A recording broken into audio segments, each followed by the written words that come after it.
कांग्रेस और राहुल गांधी की एक ही पहचान, हिंदुओं के खिलाफ खोली है नफरत की दुकान। इन्हीं के गठबंधन ने पहले सनातन को समाप्त करने की बात की थी उदयनिधि स्टालिन ने। कांग्रेस का तो लंबा चरित्र रहा है प्रभु श्री राम के अस्तित्व को नकारने का। राहुल गांधी जी स्वयं कह रहे हैं कि वो शक्ति को लड़ना चाहते, शक्ति से लड़ना चाहते हैं, और लगातार कांग्रेस पार्टी हिंदू और सनातन को चोट पहुंचाने की और वोट बैंक की ताली लेने का एक प्रयास कर रही है। मोदी विरोध करते करते आज इंडी अलायंस किस प्रकार से हिंदू और सनातन और शक्ति विरोध में उतर आया है, इसका जवाब शक्ति की आराधना करने वाले करोड़ों भारतवासी देंगे। कांग्रेस और राहुल गांधी की एक ही पहचान, हिंदुओं के खिलाफ खोली है नफरत की दुकान, और इस नफरत की दुकान से रोज नया सामान निकल कर आता है।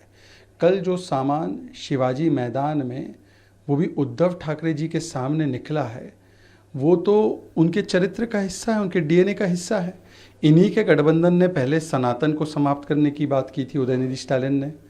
हिंदू धर्म को धोखा बोला था समाजवादी पार्टी ने। रामचरितमानस को पोटेशियम साइनाइड आरजेडी ने कहा। कांग्रेस का तो लंबा चरित्र रहा है प्रभु श्री राम के अस्तित्व को नकारने का और राम मंदिर के खिलाफ लटकाने अटकाने भटकाने का, हिंदुत्व आईसिस बोको हराम होता है ये कहने का। और अब राहुल गांधी जी स्वयं कह रहे हैं कि वो शक्ति को लड़ना चाहते, शक्ति से लड़ना चाहते हैं। शक्ति के अंदर भारत की एक प्रकार से विश्वास और उसके भरोसे का वो केंद्र है। हम शक्ति को अलग अलग स्वरूप से मानते हैं, माँ दुर्गा हो या माँ त्रिपुरा सुंदरी हो। तो आज जो करोड़ों शक्ति के भक्तों को चोट पहुंचाने का काम कांग्रेस पार्टी ने किया है, ये संयोग नहीं है, ये सोचा समझा प्रयोग है। और लगातार कांग्रेस पार्टी हिंदू और सनातन को चोट पहुंचाने की और वोट बैंक की ताली लेने का एक प्रयास कर रही है, और इसी श्रृंखला में ये बयान दिया गया है।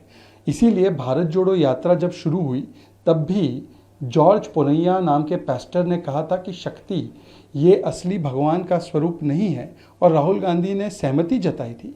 और आज शक्ति से लड़ने की बात राहुल गांधी करते हैं। इन्हीं के साथ ही ये राजा कहते हैं कि मैं प्रभु राम का दुश्मन हूँ। तो मोदी विरोध करते करते आज इंडी अलायंस किस प्रकार से हिंदू और सनातन और शक्ति विरोध में उतर आया है, इसका जवाब शक्ति की आराधना करने वाले करोड़ों भारतवासी देंगे। पर मैं सवाल पूछना चाहता हूं उद्धव ठाकरे जी से कि कैसे वो मंच से उतर नहीं गए ऐसी बातें सुनकर।